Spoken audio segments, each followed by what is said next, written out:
1969년 7월 20일, 닐 암스트롱이 달 표면에 발을 디디고 역사에 길이 남을 말을 남겼을 때 아폴로 11호 승무원 중 세 번째 인물이 그 말을 들었습니다. 그는 지구에서, 관제 센터에서가 아닌 달 표면에서 60마일, 약 96km, 상공의 사령선 컬럼비아호 궤도를 홀로 돌고 있었습니다. 마이클 콜린스는 그 순간 지구에서 25만 마일, 약 480km이나 떨어진, 그리고 달이라는 거대한 구조물에 의해 지구와의 통신이 완전히 차단되어 48분 동안 무선 통신이 두절된 세상에서 가장 고립된 인간이었습니다. 50년이 넘는 세월 동안 콜린스는 잊혀진 우주 비행사, 달에 발을 딛지 못한 세 번째 사람, 대부분의 사람들이 이름조차 기억하지 못하는 사람으로 남았습니다. 하지만 2021년 4월 사망하기 전 마지막 몇 년 동안 콜린스는 일련의 인터뷰를 통해 고립된 시간들이 실제로 어떠했는지, 홀로 궤도를 돌면서 어떤 생각을 했는지, 그리고 50년 동안 공개적으로 언급하지 않았던 어떤 일들을 할 준비가 되어 있었는지에 대해 매우 솔직하게 털어놓았습니다.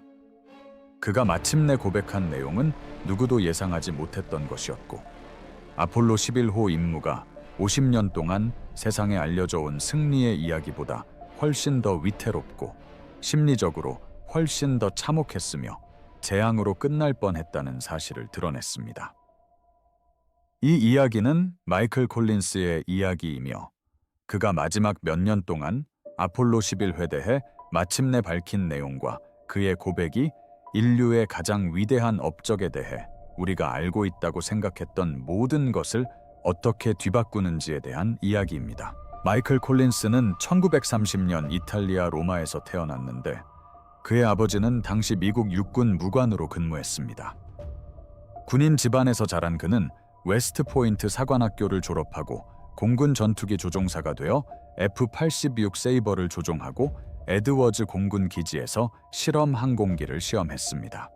1963년에는 나사의 세 번째 우주 비행사 그룹에 선발되었는데, 당시 그룹에는 닐 암스트롱과 함께 달에 발을 디딘 버즈 올드린이 포함되어 있었고, 콜린스는 그 당시 달 궤도를 돌았습니다. 콜린스의 첫 우주 비행은 1966년 7월에 수행된 제미니 10호였으며 그는 존 영 사령관과 함께 조종사로 참여했습니다. 이 임무는 성공적으로 마무리되어 2개의 목표물과 도킹에 성공했고, 미래 아폴로 임무에 필요한 장비와 기술을 시험하는 우주 유영도 수행했습니다. 콜린스는 무인 아제나 목표물에서 과학 실험 장비를 회수하기 위해 우주 유영을 했는데, 이 과정에서 정밀한 기동과 도킹 절차가 요구되는 복잡한 임무에 그를 없어서는 안 될 인재로 만들어줄 정확성과 기술을 보여주었습니다. 하지만 콜린스의 아폴로 11호 여정은 시작하기도 전에 끝날 뻔했습니다. 1968년, 그는 심각한 척추 질환인 경추 디스크 탈출증에 걸려 수술과 수개월간의 회복기를 거쳐야 했습니다. 이 부상으로 그는 프랭크 보먼, 짐 로벨, 빌 앤더스와 함께 1968년 12월에 발사된 최초의 유인달 궤도 비행 임무인 아폴로 8호의 주요 승무원에서 제외되었습니다. 콜린스는 그 임무 기간 동안 수술 후 회복에 전념하며 다른 우주 비행사들이 자신이 훈련받았던 목표를 달성하는 모습을 지상에서 지켜볼 수밖에 없었습니다. 자신의 부상이 영구적인 비행 금지로 이어질지 확신할 수 없었기 때문입니다. 그러던 중 아폴로 11호의 사령선 조종사로 임명되면서 기회가 찾아왔습니다. 사령선 조종사는 우주선을 달까지 왕복시키고 달 착륙선이 표면으로 하강하는 동안 사령선을 달 궤도에 유지하는 임무를 맡았습니다. 하지만 그 임무는 그다지 화려하지는 않았습니다. 사령선 조종사는 달에 발을 딛지도 깃발을 꽂지도 샘플을 채취하지도 않았습니다. 하지만 사령선 조종사의 역할은 기술적으로 가장 까다로운 자리였습니다. 달 착륙선에 문제가 생길 경우 구조 기동을 시도하고 궁극적으로 지구로 귀환할지 여부를 홀로 결정해야 했기 때문입니다. 콜린스는 자신의 역할을 이해하고 불만 없이 받아들였습니다. 그는 평생 동안 달에 발을 딛지 못한 것에 대해 결코 억울함을 느끼지 않았으며 임무에 참여할 수 있었던 것 자체에 감사했다고 일관되게 말했습니다. 그러나 그가 수십 년 동안 공개적으로 언급하지 않았던 것은 최악의 시나리오, 즉 암스트롱과 올드린이 돌아오지 못할 경우를 대비해 나사가 마련했던 비상계획과 심리적 준비였습니다. 아폴로 11호 임무는 1969년 7월 16일 플로리다주 케네디 우주센터에서 발사되었고 100만 명이 넘는 사람들이 이를 지켜보았으며 전 세계 시청자들에게 생중계되었습니다. 세턴 5 로켓은 우주선과 승무원을 지구 궤도로 올려보낸 후 다시 한번 발사하여 3일간의 여정 끝에 달로 보냈습니다. 콜린스는 나중에 발사가 예상보다 훨씬 순조롭고 격렬하지 않았다고 회상했지만 엄청난 위력과 가속도는 부인할 수 없었고 그 충격으로 좌석에 몸이 파묻히는 듯한 느낌을 받았다고 덧붙였습니다. 달까지의 3일간의 이동 동안 콜린스는 주로 위치 변경 및 도킹 작업을 담당했습니다. 그는 사용 후 남은 세턴 5 로켓의 3단 추진체에서 사령선과 서비스 모듈을 분리하고 우주선을 돌려 로켓 추진체에 부착된 채로 남아있던 달 착륙선과 도킹해야 했습니다. 이는 3차원 공간에서 정밀한 조종이 요구되는 섬세한 작업이었습니다. 콜린스는 이 작업을 완벽하게 수행하며 그가 사령선 조종사로 최적의 인물이었던 이유를 다시 한번 입증했습니다. 7월 19일 아폴로 11호는 달 궤도에 진입했다. 7월 20일 암스트롱과 올드린은 달 착륙선 이글호로 옮겨 타고 해치를 닫은 후 달 표면을 향해 하강을 시작했고 콜린스는 컬럼비아회 남아 상공의 궤도를 돌았다. 이때부터 콜린스의 경험은 동료들과 근본적으로 달라졌고 그가 남은 생애 동안 짊어지게 될 고립과 심리적 고통이 본격적으로 시작되었다.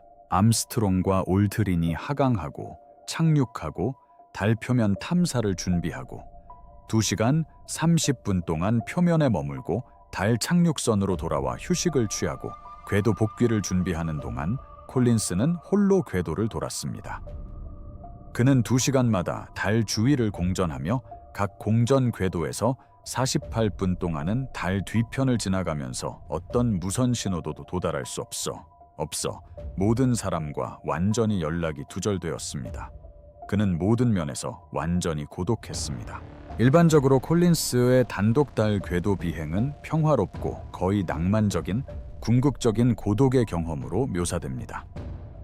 콜린스 자신도 공개 석상에서 달이 지나가는 아름다운 풍경과 분화구와 산으로 이루어진 황량한 풍경에 대해 이야기하며 그러한 묘사를 자주 했습니다. 그러나 그는 말년에 이르러 그 경험이 주로 두려움으로 점철되었다고 고백했습니다. 비상 절차를 끊임없이 머릿속으로 되뇌이고 달 표면에서 오는 모든 교신에 귀를 기울이며 문제가 발생할 가능성을 판단하려 애썼으며 달 착륙선에 문제가 생기면 그 어떤 인간도 내려서는 안 될 끔찍한 결정을 내려야 한다는 생각에 사로잡혀 있었다고 털어놓았습니다. 나사는 발생 가능한 모든 고장 상황에 대비한 비상 계획을 세워두었습니다. 그중 하나는 극비리에 붙여져 수년 후에야 공개된 시나리오로 달 착륙선이 달 표면에서 이륙하지 못해 암스트롱과 올드린이 생존은 하지만 생존할 수 없는 상황에 처하는 경우였습니다. 이 시나리오에서 콜린스는 계속해서 달 궤도를 돌며 고립된 우주 비행사들과 최대한 오랫동안 통신을 유지하고 작별 인사를 하고 마지막 메시지를 보낼 시간을 주기 위해 여러 차례 궤도를 선회한 후 지구 귀환을 위한 추진력을 얻어 달 궤도를 벗어나 3일간의 지구 귀환 여정을 시작해야 했습니다. 그렇게 되면 암스트롱과 올드린은 달에 남겨져 산소가 고갈되어 죽음을 맞이하게 되는 것입니다. 콜린스는 이러한 비상사태에 대한 브리핑을 받았다. 그는 만약 그런 일이 발생한다면 닉슨 대통령이 국민에게 할 연설문을 받았는데 그 연설문은 운명은 평화로운 탐험을 위해 달에 간 사람들이 평화로운 안식을 위해 달에 남도록 정했습니다. 라는 구절로 시작했다. 콜린스는 상승 단계가 분리되거나 점화되지 않을 경우 고장난 달 착륙선에서 도킹 해제하는 절차를 연습했고, 혼자 수행해야 할 지구 궤도 진입 연소에 필요한 계산도 익혔다. 2019년 아폴로 11호 착륙 50주년을 맞아 진행된 인터뷰와 2021년 사망 전 마지막 공개석상에서 콜린스는 이러한 부담감에 대해 놀라울 정도로 솔직하게 이야기했다. 그는 암스트롱과 올드린이 달 표면에 있었던 그 시간 동안 자신이 인생에서 그 어느 때보다 더 큰 두려움을 느꼈다고 고백했다. 그는 죽음을 두려워하지 않았다. 죽음은 언제나 일어날 수 있는 일이었고 직업의 위험으로 받아들였던 것이다. 하지만 그는 혼자 살아남는 것을, 그들 없이 집으로 돌아가자는 전화를 해야 하는 것을, 지구로 돌아가 자신이 살아있고 그들은 왜 죽었는지 설명해야 하는 것을 두려워했다. 비록 모두가 그가 어쩔 수 없었다는 것을 알겠지만 말이다. 그는 착륙하는 동안 점점 더 커지는 공포감에 휩싸여 교신 내용을 들었다고 인정했다. 유명한 1200이 경보음이 하강하는 내내 반복해서 울렸다. 관제센터나 우주선에 있던 누구도 실시간으로 그 원인을 완전히 파악하지 못한 컴퓨터 오류였다. 당장 치명적인 문제는 아니라는 것을 알았지만 그 의미가 무엇인지 혹은 더 큰 재앙으로 이어질지는 알 수 없었다. 궤도에서 듣고 있던 콜린스는 그들의 목소리에 담긴 긴장감과 불확실성을 감지했고, 만약 착륙을 취소해야 한다면 암스트롱과 올드린에게는 달에서 다시 발사되어 자신과 도킹할 기회가 단 한 번밖에 남지 않았다는 것을 깨달았다. 그리고 그마저 실패하면 비상계획이 발동될 것이었다. 그는 암스트롱이 이그로 착륙 소식을 전했을 때 콜린스가 느낀 안도감은 단순히 착륙 성공 때문만은 아니었다고 인정했다. 달 착륙선이 온전한 상태였고 상승 단계도 정상적으로 작동하는 것처럼 보였으며, 적어도 무사히 달 표면에 도달했고 발사 능력도 여전히 남아있다는 사실 때문이었다. 착륙 당시의 소리는 듣기만 해도 끔찍했다. 연료가 바닥나고 있었다. 암스트롱은 수동으로 조종하며 달 표면을 수평으로 비행하며 안전한 착륙 지점을 찾고 있었고, 계기판은 연료가 위험 수준까지 떨어지고 있음을 보여주고 있었다. 암스트롱이 마침내 이글호를 달에 착륙시켰을 때 연료는 30초도 차에 남지 않았습니다. 콜린스는 달 뒷면의 사령선에 홀로 남아 교신이 두절된 채 착륙 성공 사실조차 알지 못했습니다. 그는 달 뒤에서 모습을 드러내 관제센터의 보고를 듣기 전까지는 그 사실을 알 수 없었습니다. 임무에서 가장 중요한 순간이 그의 시야와 청각 밖에서 벌어지는 동안 그는 아무런 예고 없이 궤도를 돌고 있었고, 그 몇 분간의 시간은 그의 인생에서 가장 길게 느껴졌던 순간 중 하나였습니다. 콜린스는 달 착륙 자체에 영웅적인 서사에 의문을 제기하는 사실도 인정했습니다. 암스트롱과 올드린이 표면에서 샘플을 채취하고 사진을 찍고 깃발을 꽂는 동안 콜린스는 사령선에서 비상 도킹 절차를 검토하고 시스템을 점검하고 재점검하며 시간표를 강박적으로 주시했습니다.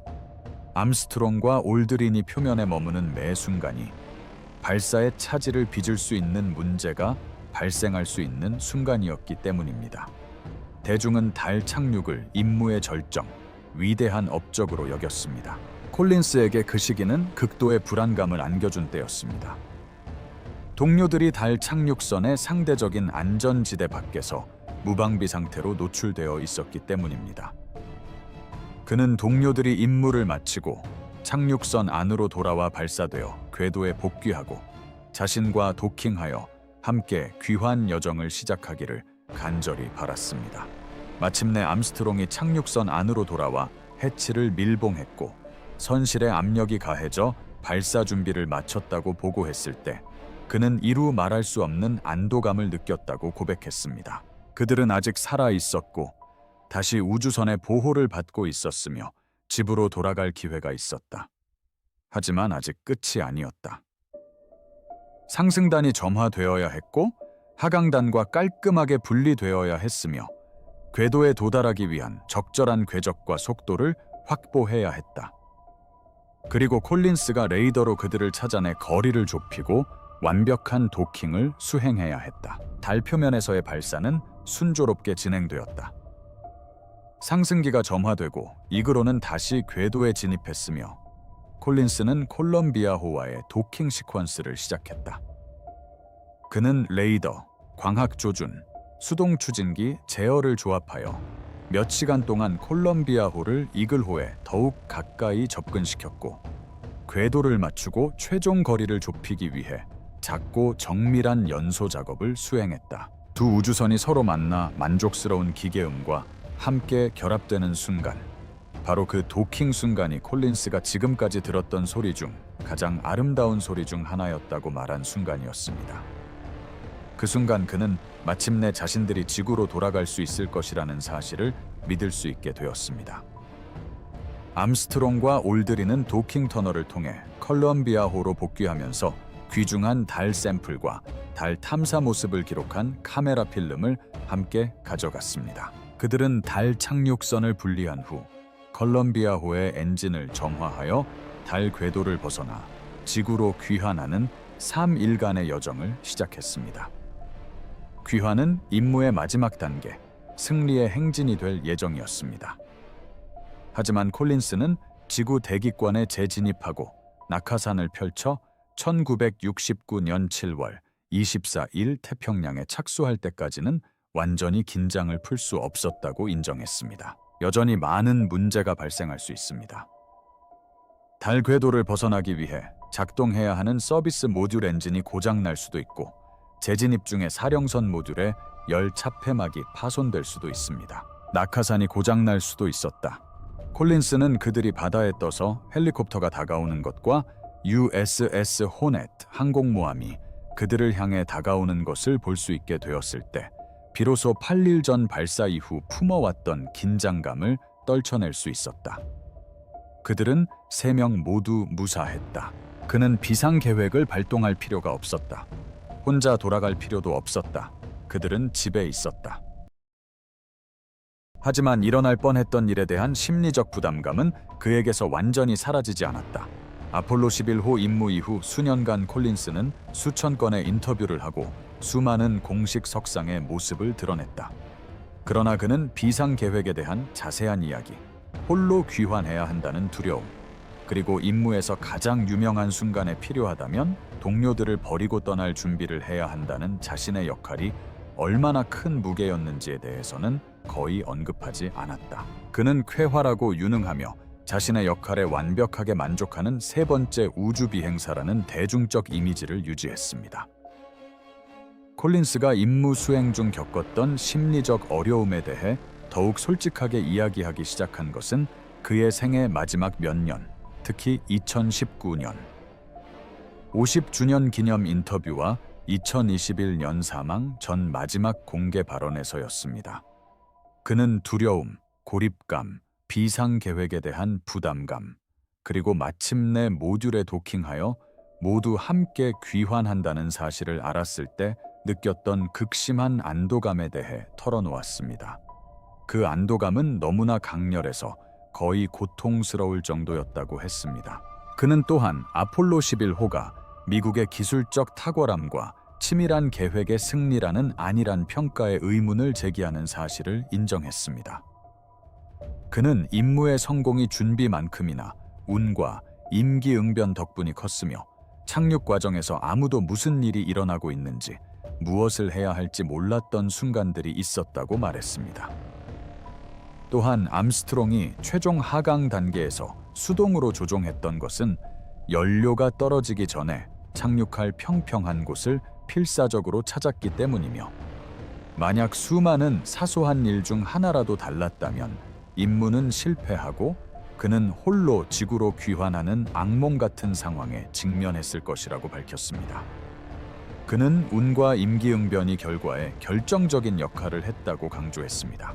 이러한 발언은 아폴로 11호의 업적을 폄하하거나 그 임무를 가능하게 한 엔지니어와 우주 비행사들의 뛰어난 능력을 깎아내리려는 의도가 아니었습니다. 오히려 콜린스는 그 임무를 다시 인간적인 관점에서 바라보고 신화적인 이미지를 벗겨내어 관련된 사람들이 완벽한 자신감을 가지고 임무를 수행하는 초인적인 영웅이 아니라 매우 어렵고 위험한 일을 감내하며 필요할 때는 임기응변으로 대처하고 목표가 가치 있다고 생각했기에 위험을 감수했으며 평생 동안 심리적 부담을 안고 살아간 평범한 사람들이었음을 보여주고자 했습니다. 콜린스는 또한 아폴로 11호 이후의 상황과 명성이 승무원들에게 미친 영향에 대해서도 솔직하게 이야기했습니다. 암스트롱은 은둔 생활을 하며 대중의 시선에서 물러나 인터뷰를 거의 하지 않았고 전설이 되는 것에 불편함을 느낀 듯했다. 올드린은 우울증과 알코올 중독으로 힘겨워하며 39세라는 젊은 나이에 누구도 뛰어넘을 수 없는 업적을 이룬 후 삶의 의미를 찾기 위해 고뇌했다. 콜린스 역시 아폴로 11호 임무 후 1년도 차에 되지 않은 1970년에 나사를 떠나 우주 비행과는 거리가 먼 박물관, 저술 활동, 그리고 보다 조용한 삶을 선택했다. 그는 승무원 중 잊혀진 존재라는 사실이 부담이면서 동시에 축복이었다고 인정했다. 부담은 그의 이름이 거의 기억되지 않고 그의 역할은 축소되었으며 사람들은 그를 예비 인력으로 여겼다는 점이었다. 축복은 암스트롱과 올드린이 겪었던 것과 같은 강렬한 명성에 시달리지 않고 비교적 평범한 삶을 살 수 있었으며 불멸의 아이콘이라는 무게를 짊어지지 않아도 된다는 점이었다. 콜린스는 마지막 인터뷰에서 달에 발을 딛지 못한 것을 후회하는지 거듭 질문받았습니다. 그의 대답은 항상 같았습니다. 후회는 없고 임무에 참여할 수 있었던 것 자체에 감사할 뿐이라는 것이었습니다. 하지만 그가 마지막 몇 년 동안 덧붙인 말, 50년 동안 마음속에 간직해 오다가 마침내 인정한 것은 아폴로 11호의 경험이 자신을 변화시켰다는 것이었습니다. 그는 그 변화를 훨씬 나중에야 온전히 이해하게 되었습니다. 달 궤도를 돌며 보낸 고립된 시간은 그에게 인간 존재와 삶의 연약함에 대한 깊은 통찰력을 주었고, 이는 그의 삶에 평생 잊히지 않는 영향을 남겼습니다. 비상계획을 실행하지 않아도 되고 혼자 귀환하지 않아도 된다라는 안도감은 그의 남은 삶을 살아가는 방식에 지대한 영향을 미쳤습니다. 마이클 콜린스는 오랜 암 투병 끝에 2021년 4월 28일 90세의 나이로 세상을 떠났습니다. 그의 사후에 쏟아진 부고와 추모사들은 마침내 그에게 생전에 누리지 못했던 인정을 안겨주었고 아폴로 11회에서 그의 결정적인 역할을 인정하게 했습니다. 그러나 그러한 추모사들조차 콜린스 자신이 말년에 고백했던 진실을 온전히 담아낼 수는 없었습니다. 아폴로 11회에 대한 그의 경험은 그가 실제로 한 일이 아니라 그가 기꺼이 하려고 했던 일로 정의된다는 사실 말입니다. 그의 가장 큰 두려움은 죽음이 아니라 생존이었다는 것, 그리고 임무의 성공은 단순히 인류가 달에 발을 디뎠다는 것뿐만 아니라 그 누구도 뒤에 남겨두지 않아도 됐다는 것을 의미한다는 것이었습니다. 콜린스가 죽기 전에 밝힌 것은 아폴로 11회에 대한 대중적인 이야기, 즉 승리의 성취와 완벽한 실행에 대한 이야기가 불완전하다는 것이었습니다. 실제 이야기는 훨씬 더 복잡하고 인간적이며 무섭고 궁극적으로 더 의미 있었습니다. 왜냐하면 초인적인 완벽함이 아니라 평범한 사람들이 두려움 속에서도 비범한 일을 해내는 모습을 보여주었기 때문입니다. 계획이 실패했을 때 임기응변으로 대처하고 수십 년 동안 그들을 괴롭힐 짐을 기꺼이 감수하는 모습 말입니다. 그리고 그 성공은 확신이 아니라 필사적인 결의와 놀라운 행운 덕분이었다. 세 번째 우주 비행사, 잊혀진 남자, 홀로 궤도를 돌았던 그 남자는 마침내 그 경험의 진실을 털어놓았다. 진실은 마이클 콜린스가 20세기 가장 유명한 날을 인류 역사상 가장 위대한 업적의 유일한 생존자로서 지구로 귀환할 준비를 하며 보냈다는 것이다. 그는 지표면에서 오는 교신을 들으며 잡음 하나하나가 동료들의 목소리를 듣는 마지막 순간이 될지도 모른다는 생각에 잠겼다. 그는 사랑하는 동료들의 미망인에게 무슨 말을 해야 할지, 왜 혼자 돌아왔는지 어떻게 설명해야 할지 마음속으로 되뇌었다. 마침내 달 착륙선에 도킹하여 암스트롱과 올드린을 무사히 컬럼비아호로 귀환시켰을 때 그는 너무나 큰 안도감에 휩싸여 우주선 안에서 눈물을 흘렸다. 관제센터는 그의 성공을 축하했고 전 세계는 환호했다. 그것이 바로 마이클 콜린스가 마침내 밝힌 내용입니다. 그가 50년 동안 마음속에 간직해온 끔찍한 진실이었죠. 그리고 바로 그 때문에 달에 발을 딛지는 못했지만 다른 우주 비행사들이 달에 착륙하고 안전하게 귀환할 수 있도록 길을 열어준 세 번째 우주 비행사의 이야기. 그의 이야기는 달 표면에 발을 디딘 사람들의 이야기만큼이나 중요한 것입니다. 콜린스는 그의 동료들과 함께 집으로 돌아왔습니다. 그것이 그의 업적이었고 그의 승리였습니다. 그리고 그것이 그가 죽기 전에 마지막으로 밝힌 진실이었습니다. 함께 살아남는 것이 개인적인 영광보다 더 중요하다는 것.